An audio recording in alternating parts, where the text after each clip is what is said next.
The VO Meter, measuring your voiceover progress. Whether you're a veteran voice actor, just starting out, or don't even know how to set a level, we're here to help you avoid the pitfalls along your voiceover path to success. The VO Meter is brought to you by Global Voice Acting Academy, JMC Demos, Studio Bricks, Voice Actor Websites, and Roswell Pro Audio. The VO Meter is produced in part using Source Connect made by source-elements.com. And now your hosts, Paul Stefano and Sean Daly.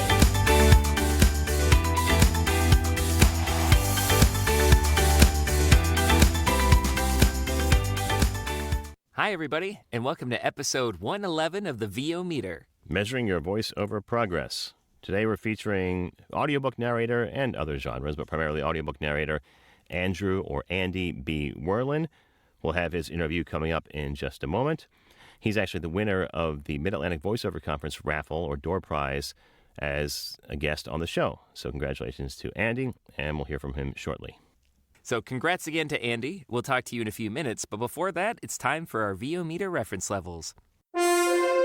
VoiceOver Extra brings you the VO Meter reference levels. Seriously, guys, that's the best you could come up with? Hey, it's your show.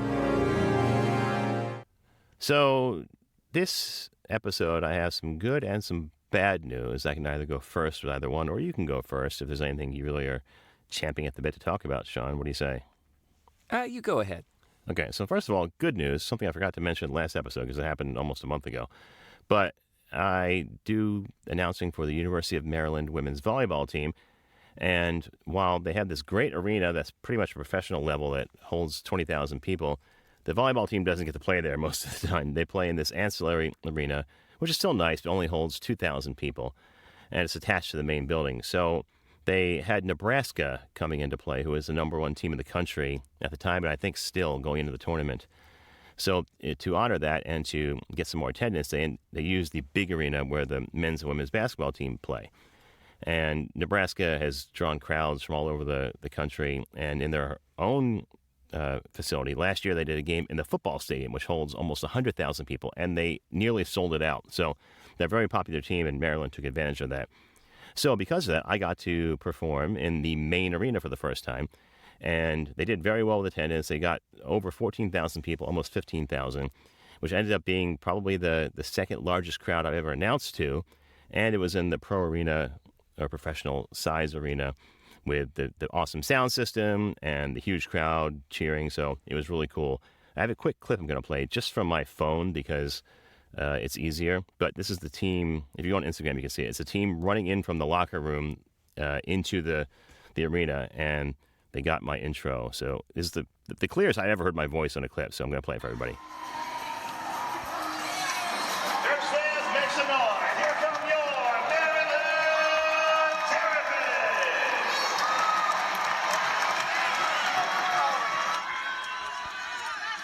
So there it is, just a clip of me doing the intro, but it's never that clear anywhere I've worked. So it was cool for me to hear that and actually hear myself for a change as the crowd was roaring, and it was a really good time to be in front of that many people where they were actually enthused. I would make jokes on the mic and they'd actually laugh and respond. That doesn't always happen when there's only 1,500 to 2,000 people. We did a couple of dance contests, and they were really into it. So all in all, it was a great time. Congrats to the University of Maryland for having, it was their attendance record too. So they shattered their previous attendance record by like 8,000 people. So congrats to them for getting that done, and it was really cool. Yeah, well, you sounded really good, man. I had a big smile on my face listening to that. You should do this for a living. Thank you. I appreciate that. And then, unfortunately, on the bad news front, because we'd like to sort of promote the good stuff here, and I think most people are guilty of that, especially on social media. You only sort of see what people want you to see. The positive, yeah. Right. So sometimes I like to air the dirty or not so good laundry. So I've lost several announcing gigs over the last couple of months, and I don't know if it's indicative of the whole industry being a little bit slow or just bad timing, but I got let go from the University of Maryland wrestling team, not because I did anything wrong, but because they brought in an announcer who used to do the Big Ten Conference, which is the whole conference that the likes of Maryland, Penn State, Michigan State, Iowa. If you're a sports fan, you know the Big Ten is one of the big power conferences in sports. So this fella who happens to be local retired from doing their games, and they signed him on to do College Park. 'Cause I think he's an alumnus of the University of Maryland too. So they said, this guy's better basically. So we're putting him in the wrestling chair. So I lost that gig, which is okay because I didn't love it to begin with. I had to train to learn how to do it. I had no idea what it entailed when I first got into it. And I've done it for a few years and eventually got pretty good at it, but I still didn't love it. So I wasn't too upset about that. And then on the same day, another school told me they did not need me for their men's basketball team. I was supposed to do their entire season. And then the booking person got back to me the next day and said, you know what? I'm sorry. I thought our announcer was leaving. Apparently he's not. So we don't need you anymore. So this is the same Ouch. day that Maryland told me I wasn't doing wrestling. So I was like, great. I lost 2 gigs in one day. And then just yesterday, Athletes Unlimited, who does pro women's sports, including lacrosse, volleyball, softball, and basketball, decided they're not doing lacrosse for the foreseeable future. So that was a big blow because that was my probably largest paying sports announcing gig. Every summer for 6 to 8 weeks, I would do that. And they're just completely folding the lacrosse league. They say temporarily. We'll see if it's going to be longer, but they put out a press release yesterday saying because of all the upcoming events like the Olympics and championships, they can't get the players to commit. So therefore, they're postponing indefinitely. Now, I knew that there's a new pro lacrosse league being launched actually by people here in Maryland or from Maryland. And that's been on the horizon for a while. And they announced a few weeks ago they signed basically the biggest player in women's lacrosse, a woman named Charlotte North, to play for them instead of Athletes Unlimited. So I kind of saw the writing on the wall. But unfortunately, the news dropped yesterday that I lost another gig. So just goes to show all those times I posted pictures from events and saying, yeah, this is great. It's not always sunshine and rainbows. Sometimes, just like any other genre, you get cut and you have to regroup and look for something else. Mm-hmm. Well, I appreciate your transparency and perseverance in the face of adversity. Yeah, well, this too shall pass, my mom is fond of saying. So I'll find something else pretty soon and make it work.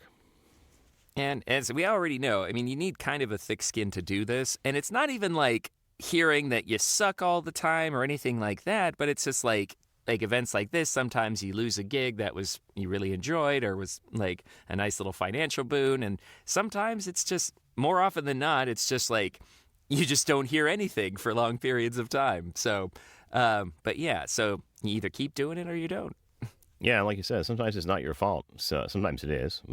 Sometimes you have a bad performance or you just don't get along with the people that are employing you. It always pays to be nice and not be a jerk, as I like to say. But oftentimes it's no fault of your own. Either an entire genre changes or, in this case, an entire league is folding, and I can't do anything about that. Totally. So what's been going on in your world? Well, like you, it's a little bit quieter at this time of year as the holidays come up. But I've gotten a couple e-learning gigs for my regular clients. We released a few Masters of the Mini Comics episodes for our passion project. I'm prepping an audiobook with a local publisher right now.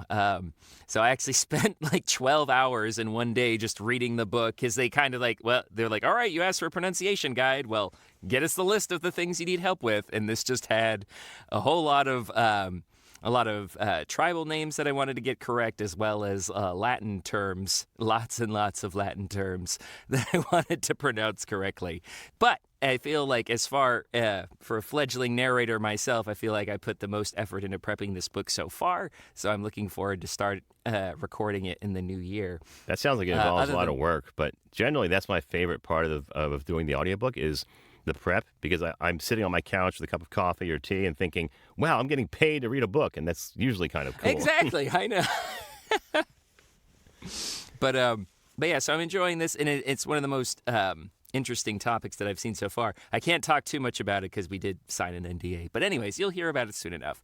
So I've been working on that. So other than that, since I had a little bit more time, I'm kind of in between projects right now. I've been trying to up my performance game.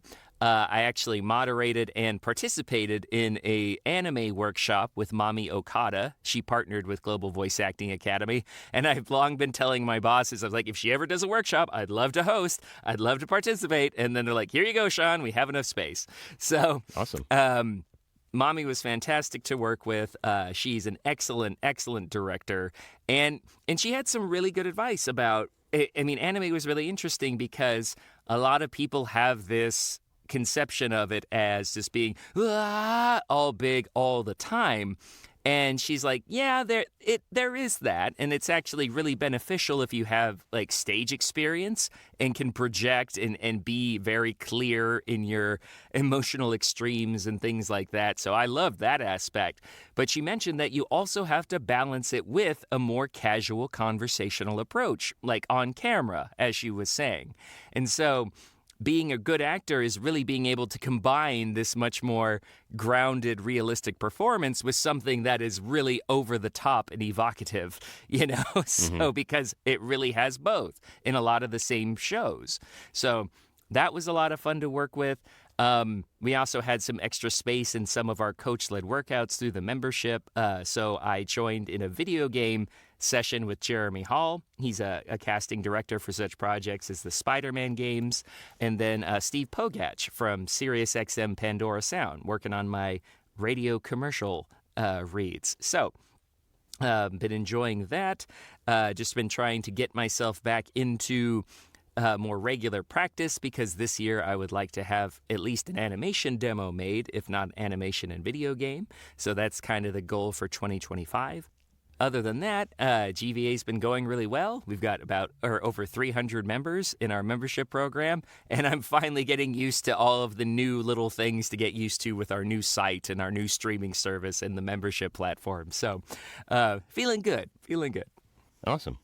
So one thing I know you want to talk about, and so did I, was a congratulatory shout out to some of our friends who are appearing in Marvel's Rivals that just came out. You want to talk about that a little bit? Yeah, absolutely. So Marvel Rivals is very, I believe it's like collaborative first-person shooter style with using Marvel characters from in various skins, both from the comics and from the Marvel Cinematic Universe, or MCU. So you guys probably know I'm a huge Spider-Man fan. Marvel is one of my favorite comics. So I just wanted to shout out some of our VO friends who are able to get jobs in this game. So starting off, we have Mara Juno as Storm, and it's just pitch perfect casting. I'm so happy for Mara. And her partner Jordan Reynolds gets to play Adam Warlock, who's kind of the cosmic sorcerer of the Marvel Universe. And then our mutual friend Stephen Fu got to play the martial artist Iron Fist. So congrats all three of you guys on a really cool project. Yeah, I downloaded it the first day it came out just specifically to play with those characters. I have no idea what I'm doing. My son had already downloaded it and played it, and I told him that I knew some of these characters. He thought that was actually kind of cool.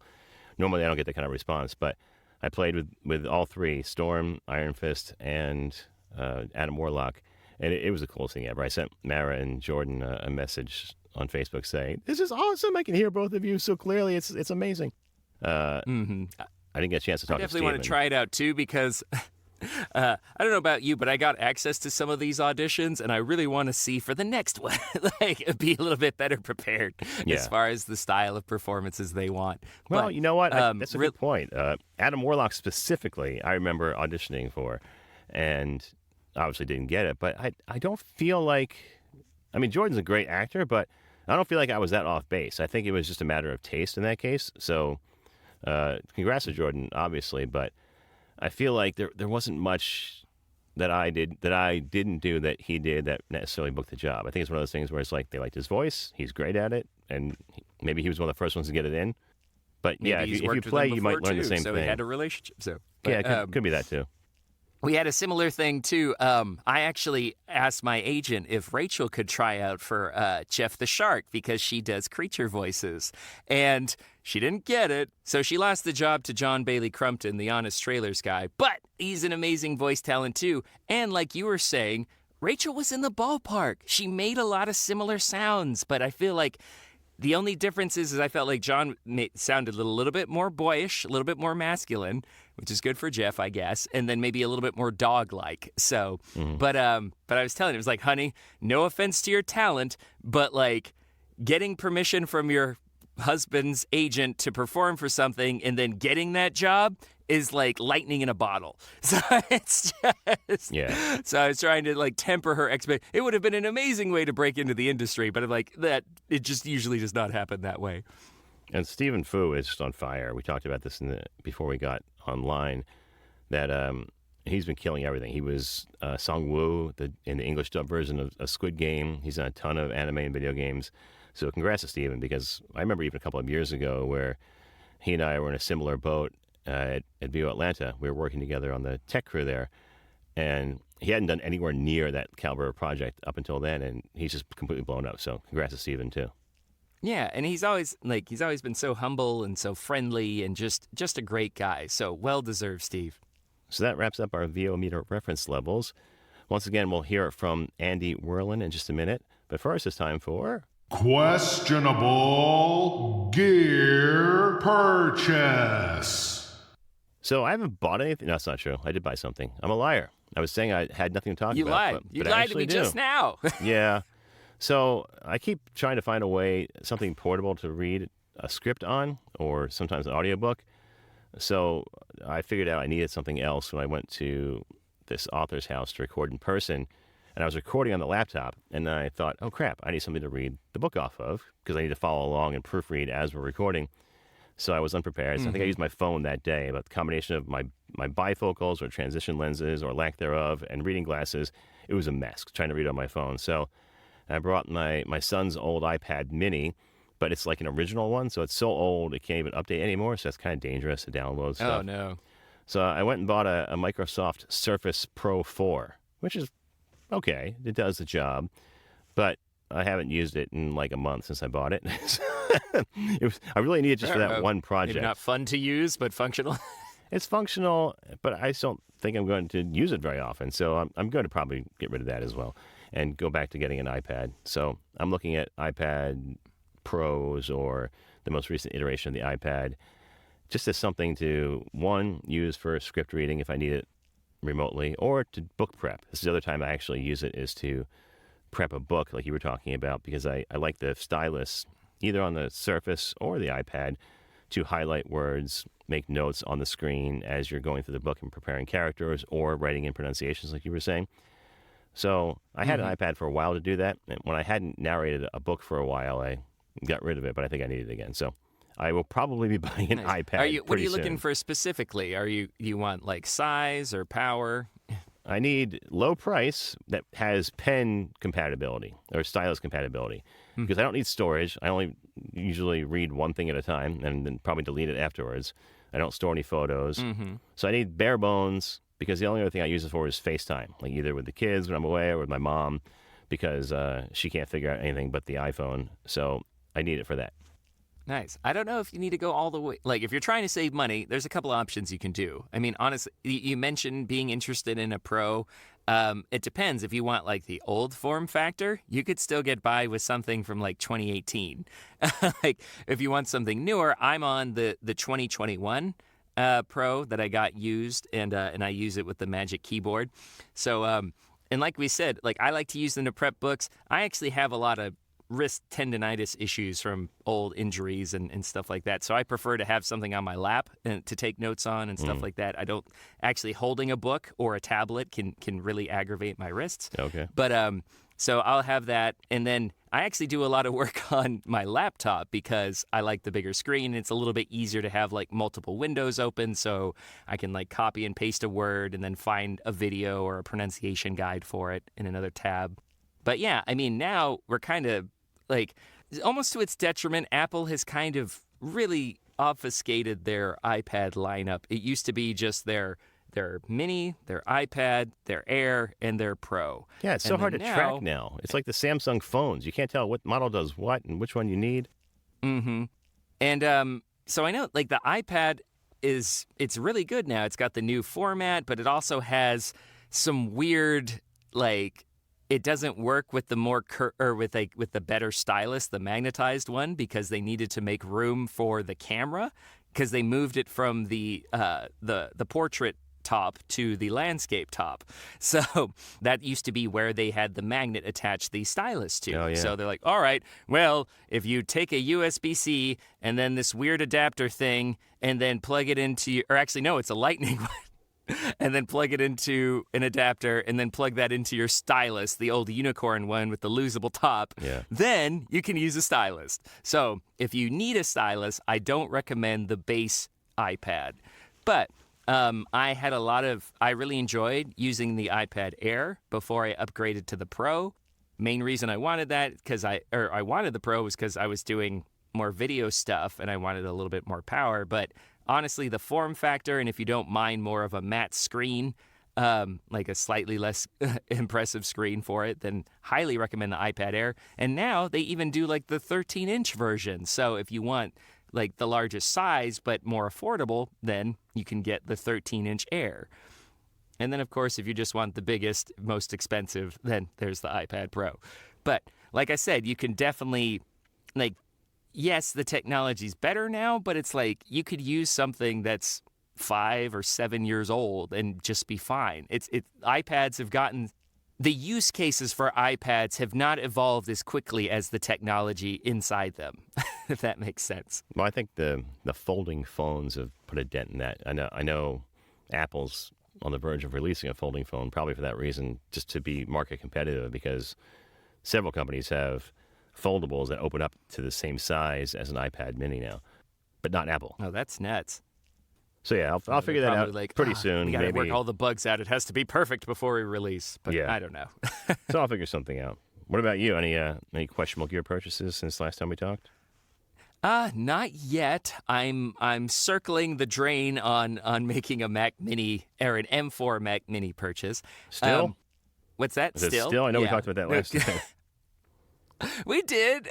This is what I do. I mean, I appreciate your ability to just make a decision and then execute. Me, I'm just like, no, I have to obsess about it for a month or two before I make it. But and the main reason is like my studio ain't broke, and you know what it is? It's like it's the forced upgrade of the operating system that's kind of holding me back. So. For those of you who don't know, you have to be on Apple's current operating system, Sequoia, which is only in its second version right now, or second iteration. Mm-hmm. So I personally prefer to wait till they're around version 5 or version 6, or even until the next operating system comes out, because I like to be one behind, to be honest. But I just want to make sure that it works well with Source Connect and like in any other softwares that I have. And I don't want to have, and another thing too is that it drops USB-A ports. Now, granted, it replaces them with 3 Thunderbolt 4 ports and 2 USB-C ports in the front, but that means I have to invest in a dock or get specific cables or specific adapters to use my legacy gear with that. So, I don't know, it's just, as I was talking with my friend Steve Riesberg, we were saying it's like, rarely can you upgrade one link in your chain without having to make changes to the rest of it. So I'm just well, in some ways, it's kind of just like pull out the old device, plug in the new. I'm sure it will be slightly more complicated than that in practice. So, but we'll see. I mean, my family and my wife's family knows some of the things that I'm interested in for Christmas and my birthday, so maybe they'll give me some incentive to get one of those. So we'll see. That's interesting with the USB-A ports. That would drive me nuts, because I have a ton of equipment that I still use that would be rendered obsolete. And that I don't know why they keep taking things away that people use, other than maybe to make them buy more hardware from them. Well, yeah, and that's the thing, is it's just this stuff is so good that it's we don't need to upgrade every year, but they make new stuff every year, you know? So it's just and it's really interesting seeing sort of the buying philosophies online. A lot of people are like, dude, you got to get the base model, screw Apple's upgrade pricing. You don't need all the extra storage.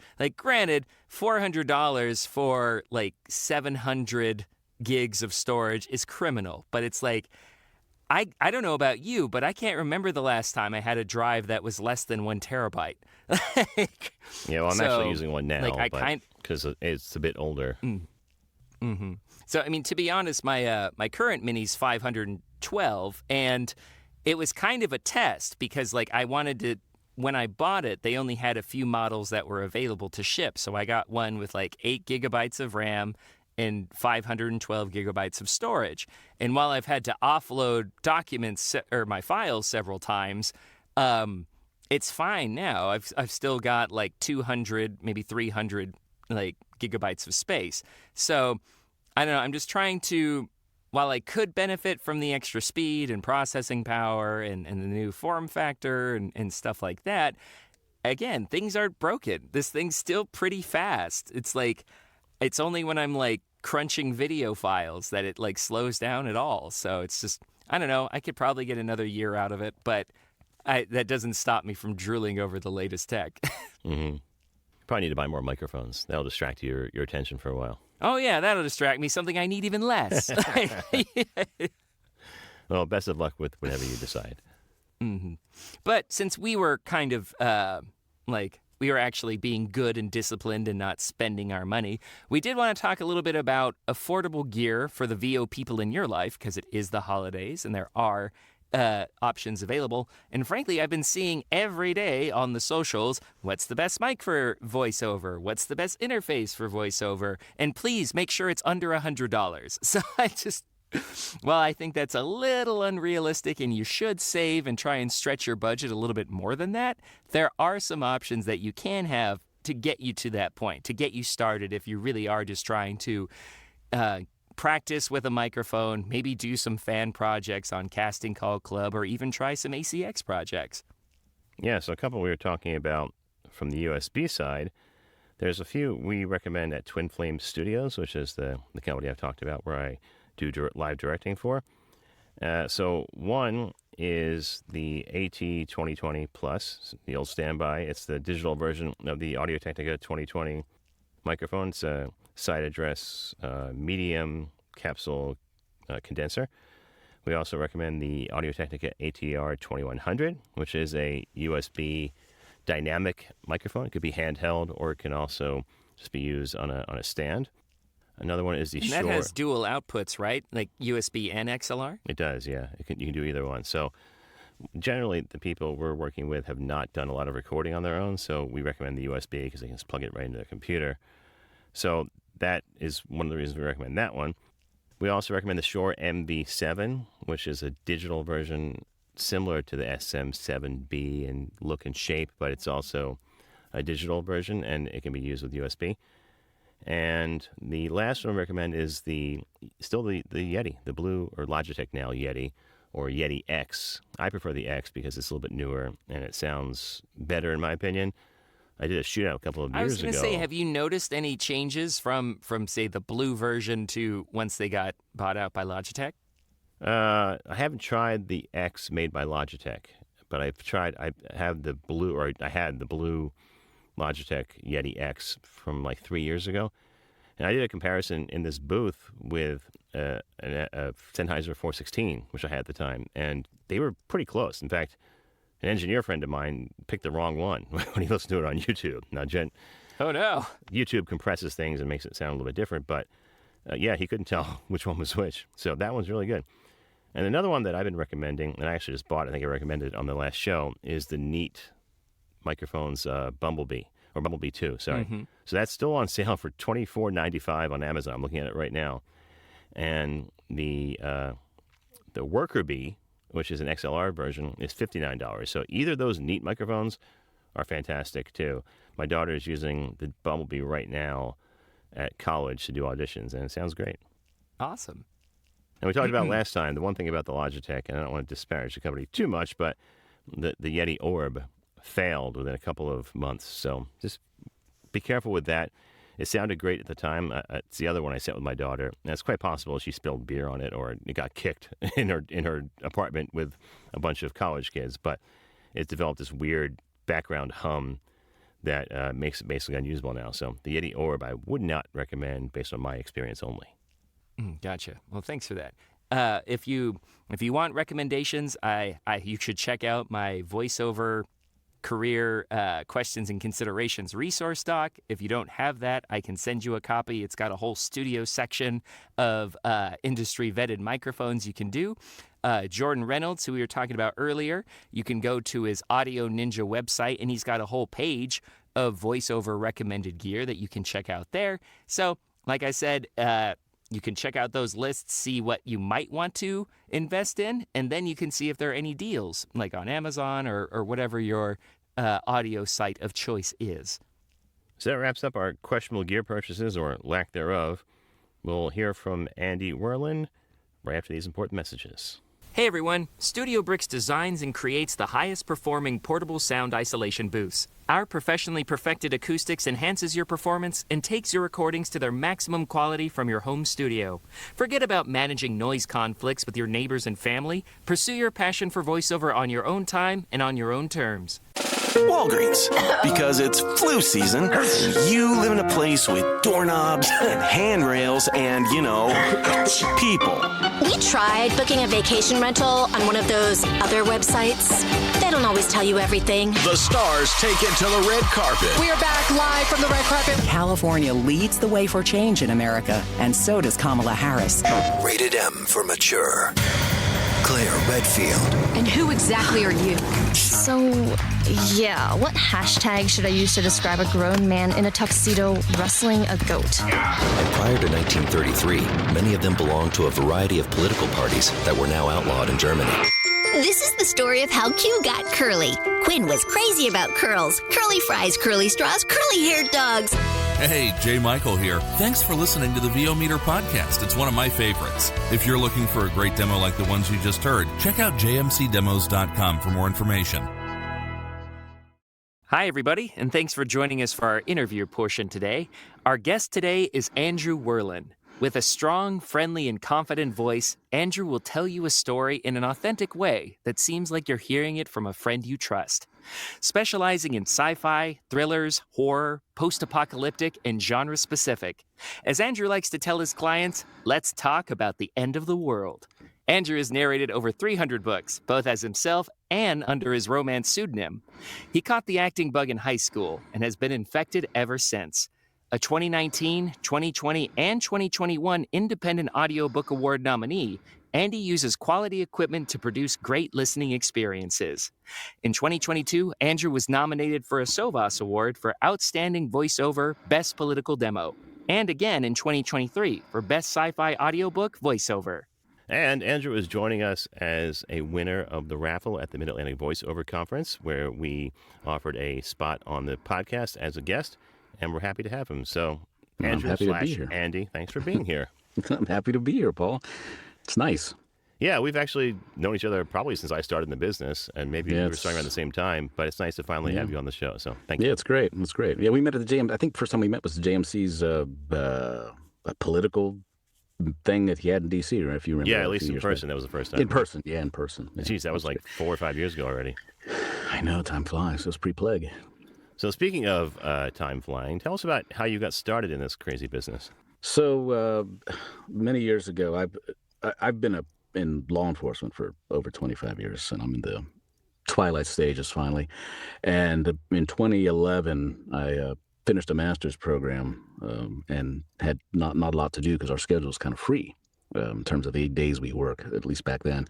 So I decided I was going to do something I always wanted to do, and that was make a little booth and see what this world was about in terms of voiceover.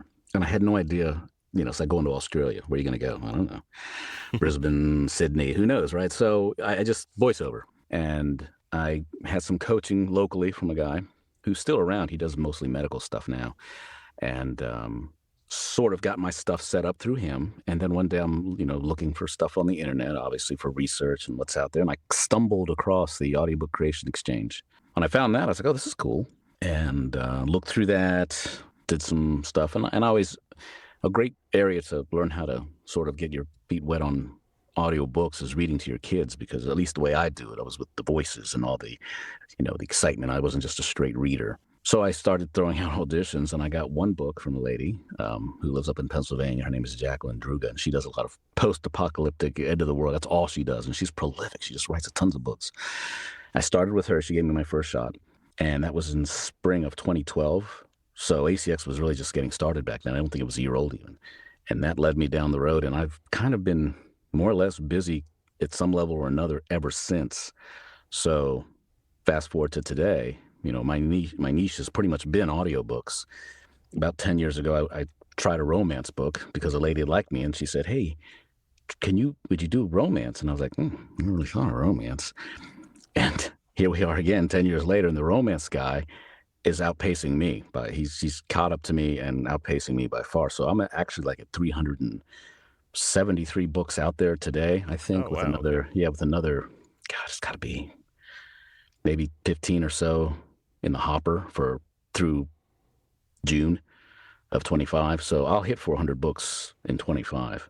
Yeah. And that's with the big publishers. After I joined SAG-AFTRA, that was a big door. If people, want to go, how do I get the paid jobs? Well, you got to be union. And I found that out, and the hard way from the author I worked with. And they wouldn't hire me for his book. And I've done a bunch of his books because I wasn't union. So that got, they wouldn't, they like, we only take, SAG-AFTRA folks. I was like, oh. So I was able to join. I had eligibility. I joined, and that really opened the doors. So audiobooks, that's pretty much all I do. Amazing. Well, that answers pretty much my next question, that the primary genre you're doing is audiobooks, both union and non-union. But tell us a little bit about the other ones that you've dabbled in as well.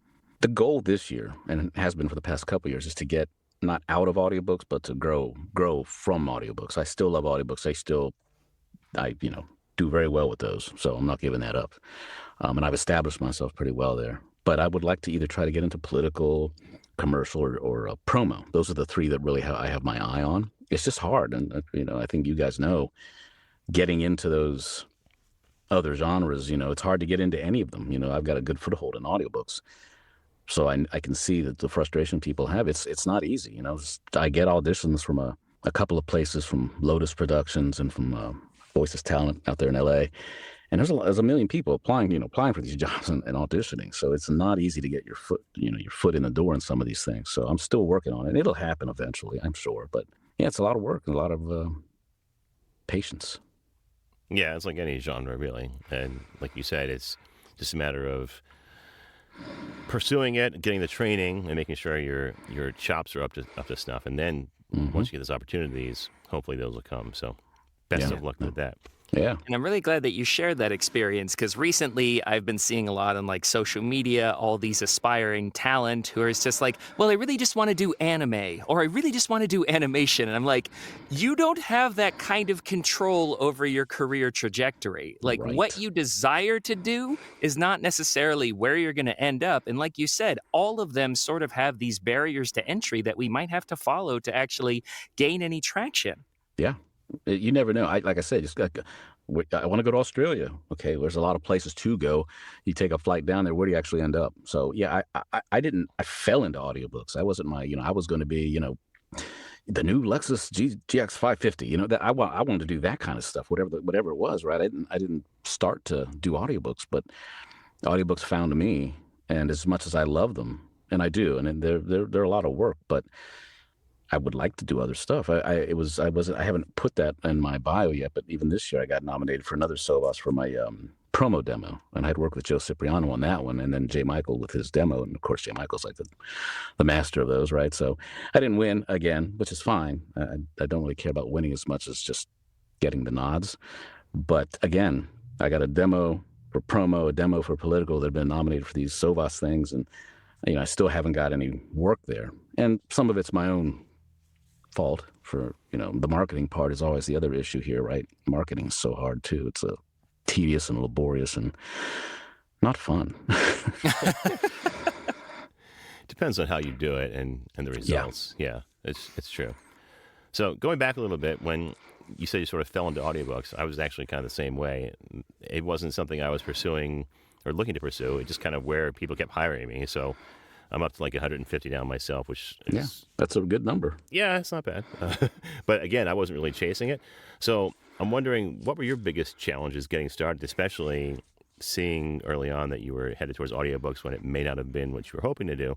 And then what is your biggest challenge now? Time. I can't make time. I mean, the challenge, and it's a first world problem. It's a success problem, which is stupid, but it's true.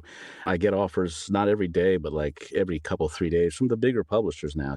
We're looking for this. We'd like to throw you in. What's your availability? And I'm like looking now, like April, May. I hope that's okay. I mean, because I do want the work. I love to do it. I love doing it. And of course, it's almost all romance. It's like I said, the romance guys, the bastard's taken over, but that's fine. And I don't generally put out his name. It's not hard to figure out who it is, but I don't put out his name yet. When I retire fully, then maybe I'll publicize that more. But he has his own website, and he gets visitors, and he has his own Facebook page, and interacts with people on occasion. Probably not as much as he should, but the point is that the hard part is time. When I started, I had some time, but then audiobooks require a hell of a lot more prep time and just all that goes into it. It's not a 2-minute, it's not a 30-second tag or not a 3-second tag or a 30-second ad. It's hours.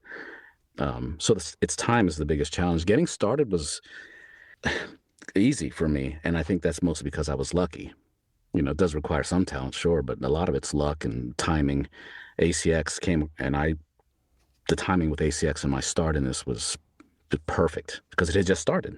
Back in the days when you would get $100 per hour Audible, when they paid you $100 an hour extra just to do the book, if the book was like a good seller, you would get those what they call them, stipends. Yeah. So yeah, you remember those, right? And those are gone, but those were great. So you could get a 10-hour book. You might not sell well on royalty share, because I still do those, but you would get $100 an hour just for doing the book. So you were going to get something. And back then that was pretty good. You don't have those anymore. You don't have the bounties much anymore. Those $25, $50 bounties they would give if somebody bought your book was one of the first 3 they got on Audible. Those pretty much are gone. But yeah, so that is time. Time is the biggest challenge, and it still is. It still is. Well, the kids are grown up, so that makes it a little easier. My schedule is a nighttime schedule, so I work nights. In fact, I worked this morning. I went to bed this morning at 4:30 something, so I get up at 11:30 or noon on those days, and it's not bad. But it gives me more time to do books, which is great. But it's still a challenge because it's a lot of work. Mm-hmm. So, like us, Andrew, you've lived outside of a large market like New York or Los Angeles. How exactly do you navigate that in your career? I don't even think about that part of it. I'm happy to be outside the Washington, D.C. metropolitan area. I'm like just right across the river. So theoretically, and Paul knows well, the Northern Virginia, not Southern Maryland, but those Maryland counties that border the district, it's like an 8 million person city, really. It's not suburban, even though it is. It's really like a giant city that the Beltway, kind of defines somewhat, but it's big, right? So there's a lot of opportunity. I think my problem is I don't take advantage of what's out there because I work full time. I work 84 hours every 2 weeks. That's how my schedule is. So having to do that and to do the books, the time to do the other stuff. Plus I have a wife who, she does kind of enjoy my company. So I have to. So far.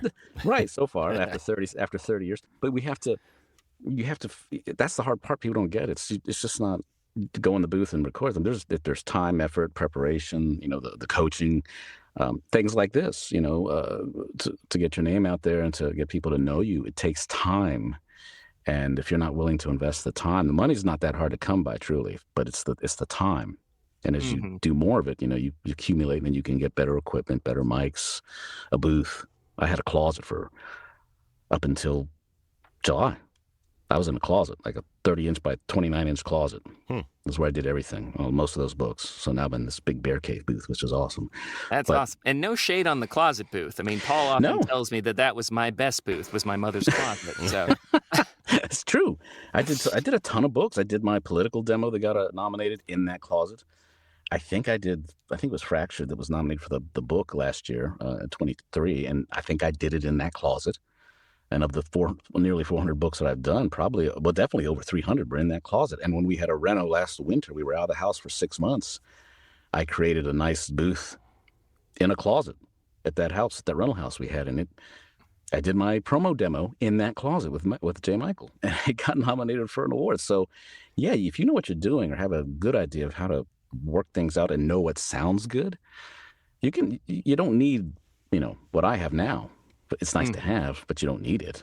No, and it's really important because, a lot of us suffer from gear acquisition syndrome, or we can get really starry-eyed when we're like, I just know if I get that Studio Bricks and that Sennheiser 416 and that Neumann, that the jobs are just going to come pouring in. Yep.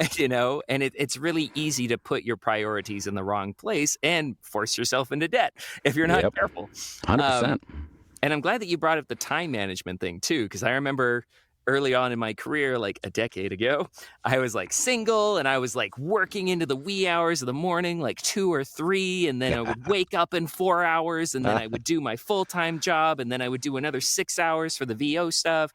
Right. And it's like, it's really like, it's difficult. Like, at that time, like, I know I was talking with like fellow, like people who are married or had kids, and I'm just like, you might not have the time to pursue this, Right. It can be very difficult to only afford an hour or 2 a day towards your progress. And I think if you are in that situation where you do have a lot of demands of your time, you need to be more realistic and maybe push those goalposts a little bit further back, or the timeline a little bit further back. Mm-hmm. Yeah, I think what makes me nuts, and I have a YouTube channel. I've been doing these little videos lately because, just for fun, and why not? I saw a post on one of the I think it was one of the ACX groups on Facebook, and it was real simple. The guy was like, "How do I get a gig?" Yeah, I see it every day, and it pissed me off. I was like, "What the hell? Do you have any So I started the series. I called it Before You Ask, and it's like a four short, 15 minutes a pop series of me just talking about. And I'm I'm no big name in the universe of voiceover, certainly, but I've established myself well enough I think I can speak to some extent. And I just put out there, like what we're talking about, what you need to think about, what you need to have. Are you reliable? Can you manage your time? Because if you can't manage your time, don't even bother. If you're not reliable, don't even bother, because they'll take, publishers especially, they'll take a guy he's got a nice voice and he's awesome, reliability wise. They'll take that guy over the guy that guy's voice is the voice of God. But he's a flake when it comes to deadlines. So they'll go with the guy who's reliable, or the gal, every single time, because that's what they need. They don't need the unicorn who can't get shit done. They need the person who can be counted on to fulfill the contract obligations, especially with time. They're on a schedule too. Mm-hmm. So yeah, but when I saw that, I was like, dude, you got a lot of balls coming in here and asking a question like that. By the way, who are your agents, and can I get on your roster? Right. And it's hard. They don't get it, and you have to. But and you guys know this, and I hope people who are listening know this, or they should know. The well of knowledge out there on YouTube, just on the internet, on for example, the Narrator's Roadmap, Karen Commons' page, is so deep. It's deeper than the Titanic lies. It is. There's so much information. You can ask questions, sure, but think about what you're asking before you ask it. It's just, it boggles my mind. Yeah, like when it's so readily available too, it's frustrating. Like this podcast, costs nothing. We've been doing this podcast for 9 years, and if you just listen to all these, I don't want to brag, but if you listen to all these episodes, especially the first season, you could learn everything you didn't know about how to get started without ever spending a dime. Right, and I've listened to yours and others, and the things you find out. Like Lotus Productions, I didn't know anything about them. I heard them on a different podcast, and I've heard yours and talk about gas, and I'm hopefully on the last damn mics I'm ever going to buy, at least in this decade. The booth is probably a one-time purchase, and I wanted it and needed it, and Mama was good with that. The renovation was done here. She said, "You can get your booth now," so that's great, and I love this thing. It's great.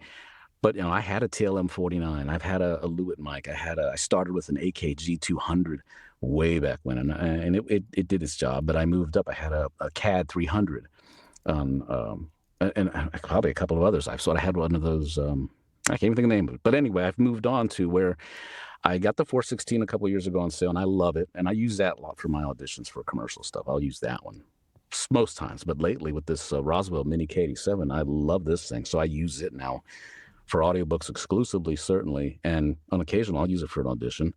And then I just recently got a Lawton LS208 because it looks so cool, and it does sound pretty cool. It's a good mic, so I don't need any more mics. I've got enough. And I haven't spent $1 million either on these mics. The Roswell is amazing for its price. Lawton's great. The 416 is what it is. I have an MK4 from Sennheiser too. It's in a box now. I have a Cinco D2 that I take on the road if I need to. Yeah, there's a lot of stuff out there. You can go crazy, but I think I've kept myself under control for the most part. It doesn't sound like it, but I think I've Yeah, we really have an embarrassment of riches as far as like audio equipment goes. And it's like, I used to ascribe to like find a mic that matches your voice. But honestly, there's so many like reasonably priced, neutral sounding mics that sound really good on the majority of people that I'm just like, just pick something from this list within your budget and you'll be fine. Yeah, exactly. I mean, so yeah, we're talking. I'm on the Roswell now because it's awesome, and I do believe in quality products, right? I'm not going to buy a $100 USB thing for this type of stuff. And I've talked about that. You do have to. It's like the old the Full Monty where the guy goes to ask his wife for money. She's like, "You're not asking for money." He goes, "You got to speculate to accumulate." You do have to spend money to some extent, right? You have to, but you don't have to waste it. Exactly, and honestly, I feel the studio stuff, like not to say go cheap, but it's like there are ways to make this more affordable, like buying used or refurbished or waiting for sales and all that stuff. Or trading.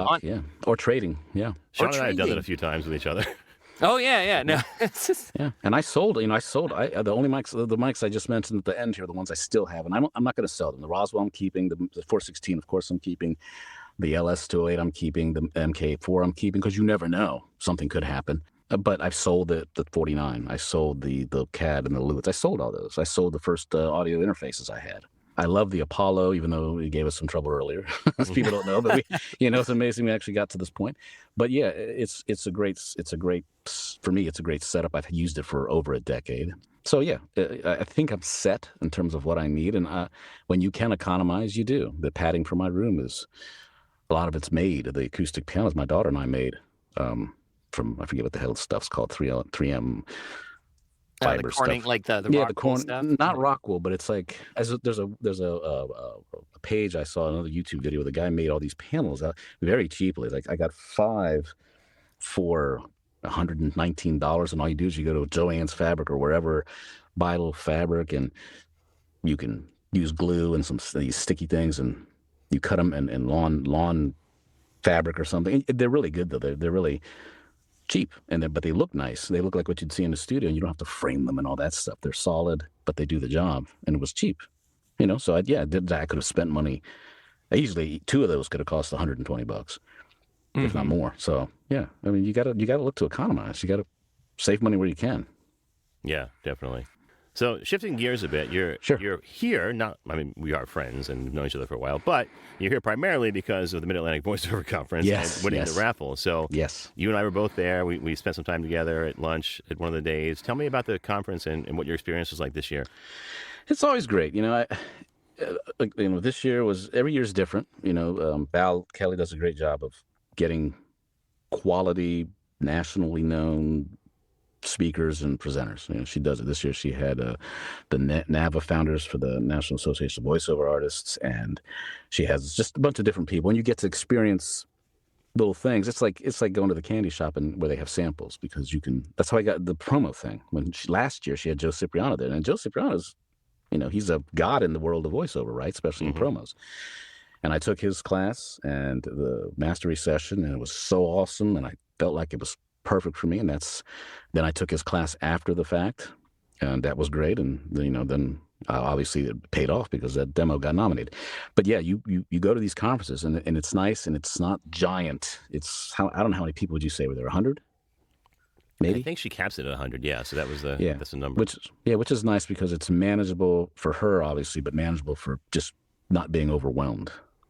And I don't go to pretty much everybody. Yeah, if you want to. That's what I was saying. I was like, you literally, it's a collective experience. You can put names to everyone's face and usually spend a lot of time sort of as a cohort over the weekend, Yeah, and just talk about this, that, and see what people do in other genres, and give them your ideas on what you do if you do anything. And there's all levels of people. Again, there's people like me who've, I'm not tooting my horn, but in the audiobook world at that particular conference, I'm probably, high level. But there are others who are starting, and I'd love to fill them in on things that they need to know or that help them. I'm not going to be so bold as to say I know what you need, but ideas of what they need to prepare for or think about as they're moving forward.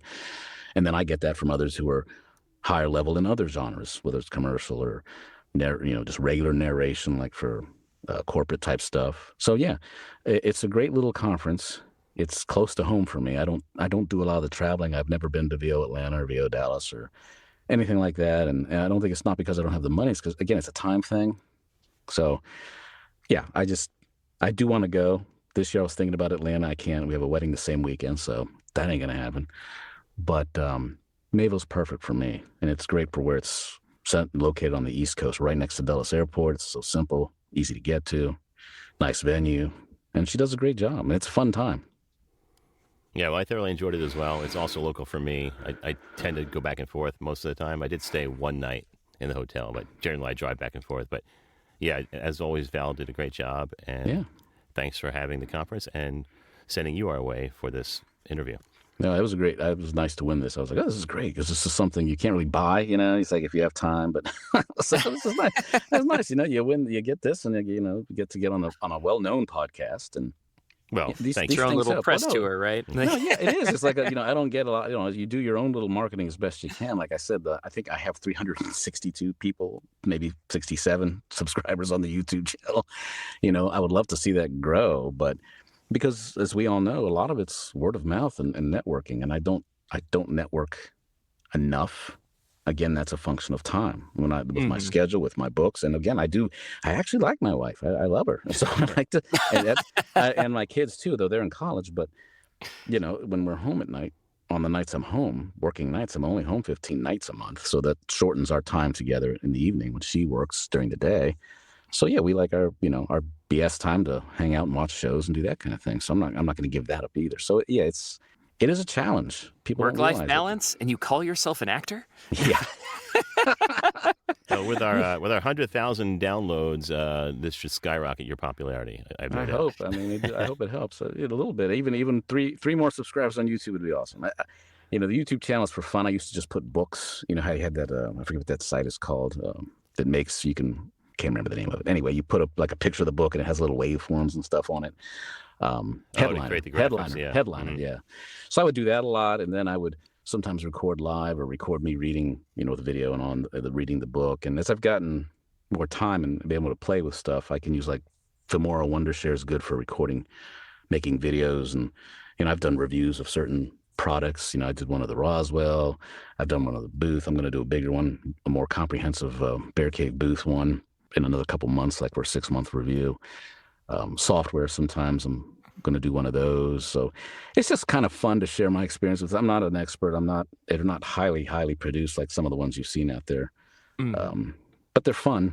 And again, and that's why I used to do it myself, but when time wasn't a problem, and I'm thinking of doing it again. But it's like YouTube is one of those things, like you don't, just like VO, you don't do it for the money. Like you do it because it's something you're passionate about and enjoy. And then if there is a following and other opportunities that come from it, that's great. But it's like, again, it's really hard to be like, oh yes, I'm going to be this successful in 6 months and all that stuff. Exactly. I'm not a 25-year-old girl or guy who looks the part. I'm the kind of guy I'm probably easy on your ears, on your eyes. You'd be like, So, it's like, he's not ugly per se. He's not, no, not ugly. Certainly, I don't think myself that way. But the point is, if you look at not everybody, but a lot of the people who are on there, they're either doing like hyper technical stuff, that's that gets a certain following, or they're, I don't know what they do. The young ones, I don't know how video games and all that stuff does, but it's amazing to me those channels get a million or more subscribers for some guy playing a video game. No, I know. Yeah, like streaming and stuff like that. It boggles my mind. Who cares? But, there's a big world out there, and to each their own. So whatever. And again, like you said, I'm not doing it because I expect to have 1 million followers by the end of 25. I just do it because it's kind of fun. And people can learn something, or, hey, that mic's cool, or that sound booth is neat, or that piece of software he's using is, I might want to try that, because I'm just the average guy. I'm not, I'm not a corporation or something selling anything. I'm just... But still, people are fascinated about what we do. Like I said, there's also an element of like gear envy or just gear aspiration that can happen too. Yeah. But I think it's important to see like for people to get to know people like you who are working and successful but also very grounded and down to earth about it too. Yeah. It just sounds like really authentic, regardless of the production quality. Yeah, I mean, you see them. It's usually me with the booth behind me, and then I might have video of something, But it's not like I'm in some grand. You've seen those studios where they're in a beautiful table, and there's a bookshelf, and there's light coming up from above, and and they have their 100,000 follower YouTube plaque behind them, that type of, or it's really like a studio. No, me, it's just in this dark booth with lights, with a few lights that are always on. But it's fun. It's just something to do. It's fun. Mm-hmm. So we talked a little bit about where you're trying to, or the future of your own career, like what you're trying to aspire to and break into and things like that. Where do you see the future of the VO industry itself in the next few years? Yeah, I don't fear AI. I know that's everybody's thing right now. AI is gonna take us. I don't really fear it. I might as well just what are your thoughts on AI? You're right, 'cause that's the big thing. In terms of the general industry, it's not going anywhere. People, we're it's the United States, and the world is, commercial, right? Commercial and movies and all that type of thing. Yes, certain things I can see, going away, because AI probably does a good job at press 1 if you want to speak to so-and-so. Press 2 if you have. That I can see going away. I think IVR is probably not going to last much longer for humans. Audiobooks, unless they come up with the most amazing, God help us, algorithm of whatever controls AI. I listen to AI books on Audible. And if you're listening and want to see the difference, listen to an AI book, and it says AI voiced, and listen to it, and you'll know why I don't think it's got a future in that kind of genre. It just doesn't work. It just doesn't. It can't do what I can do. It can't do what we can do as humans in terms of, especially with the romance. Romance is, I don't know what people are picturing when they're hearing the books. Like, I'm not in here in the nude doing these books. Ooh, just like that, Sharon. You're great. Wow. Yeah, wow. Amazing. Exactly. Right. I mean, when I'm in here, I'm into it, but, I'm not that into it. But a computer, I don't think a computer can do those, those moments that require that. I don't think they can do it. I hope not. But I think a lot of people appreciate what AI can do. And hell, I narrated a book this last year on teaching with AI. But it wasn't about replacing teachers with AI. It was about how teachers can do their job more efficiently and better with the use of AI for scheduling and for note-taking and for keeping track of their students and things like that. It was a pretty cool book. And it makes me realize, AI is good for a lot of stuff. There's a lot of logistical things and just like organizational processes to take the mental load off of yourself. Right. Like, you could even use it for like researching a book, like getting summaries, trying to identify specific words, or languages and stuff like that.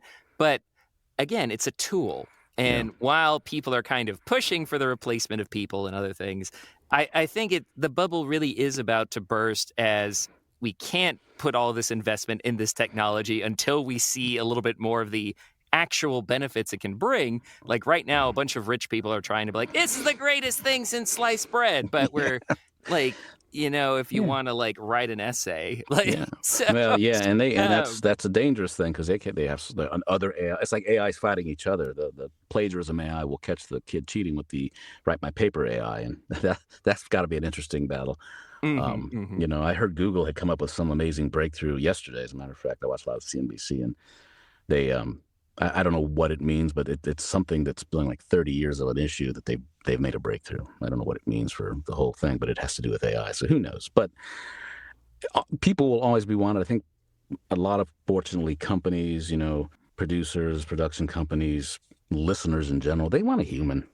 They want a human. They just do. They don't mind AI running a computation to get a man to the moon, but they want humans going to the moon, right? They want people reading to them, telling these stories. They want people who are real acting for their movies and even for their commercials. They like that, So I think the future is still fine. I do see a contraction in certain areas. I mean, J. Michael has done a couple of he puts out a blog sometimes, and he's like the guy, right?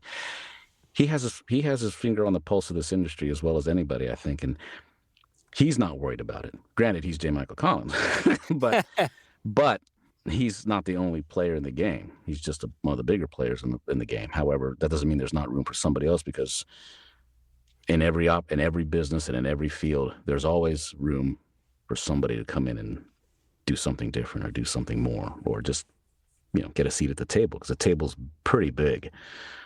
So yeah, I don't ever let that worry me. I just keep doing my thing.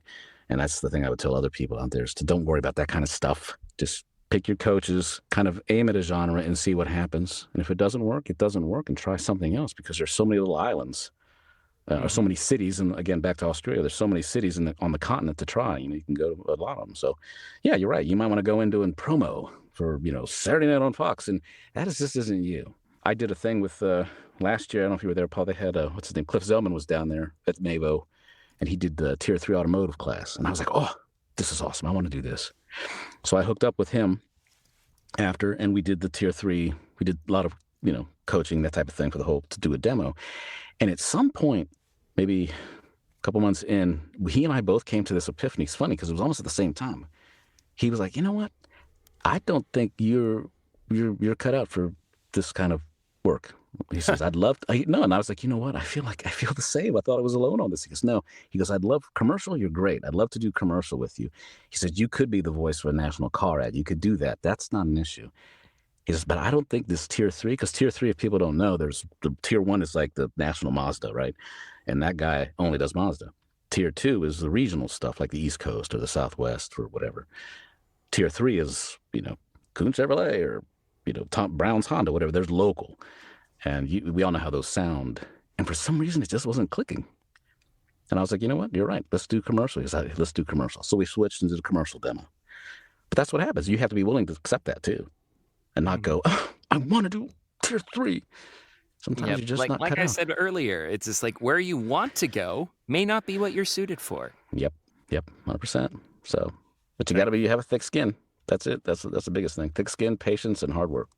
Well, Andy, thanks so much for being on the show. We're coming to the end of our time. Sure. Before we go, though, where can people find you if they want to work with you or hire you as a voice actor? Well, it just andrewbwehrlen.com is my main website, and email is andrew@abwvoiceovers.com. I'm easy to find. I'm also on Facebook. Of course, YouTube. It's ABW Voiceovers. It was the company name I came up with 12 years ago. Sometimes I wonder if I should change it, but why bother? It works. It's my middle initial. So ABW Voiceovers, type that in, and that's how you'll find me, or my name. I come up pretty quick on the Google searches, which is good, I guess. Awesome. Well, thank you so much for being on the podcast, Andy. It was really great to get to meet you. Yeah, great to meet you, Sean. It was great to be here, Paul. I really appreciate you guys having me. Our pleasure, and hopefully it'll do some good. Yeah, you never know.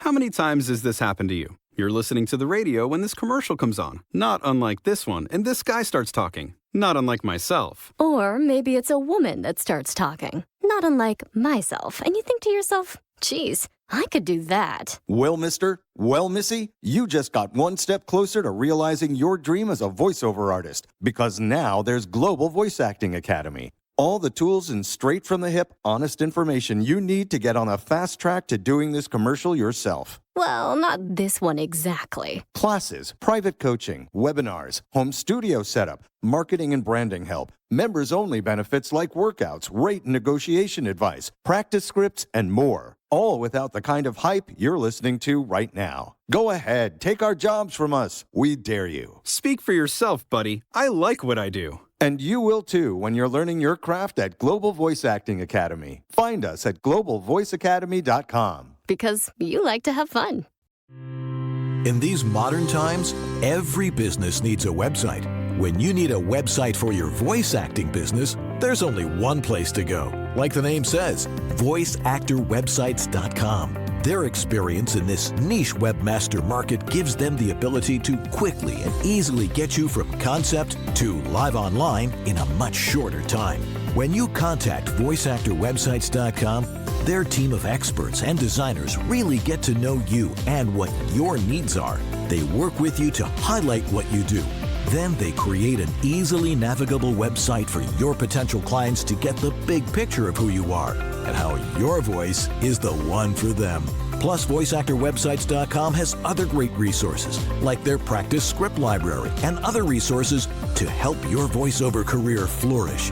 Don't try it yourself. Go with the pros. VoiceActorWebsites.com, where your VO website shouldn't be a pain in the you-know-what. Thanks again to our guest, Andy Wehrlen. It was so great to finally meet you. I really resonated with some of the things that you talked about, like the importance of training, time management, and listening to where the market takes you, because I work with talent all the time who it's like, I want to be in this genre, but for whatever reason, maybe they're not at that skill set yet. But maybe somebody heard a great corporate narration audition they did and hired them for that. So I think it's really important to temper your expectations and know that where you want to go may not be where the world takes you. Follow the money, as I always say. Follow the money, indeed. If there's no money coming in, maybe find a new line of work. Indeed. I was like, gotta eat, gotta pay for rent, so you can't live on passion alone. No, you cannot. Well, that wraps up this episode of the VO Meter. Measuring your voiceover progress. We're efforting our interview slate for the upcoming year. We're recording this on December 19th. But until then, happy holidays, happy new year to you and yours. Happy holidays, whatever you celebrate, and we hope you have a wonderful new year, and you'll hear us in the next one. Thanks for listening to this episode of the VO Meter. To follow along, visit us at www.vometer.com. We'd also love to hear your comments or suggestions for the show. Or if you have a questionable gear purchase, tell us all about it on our Facebook page or on Twitter at the VO Meter.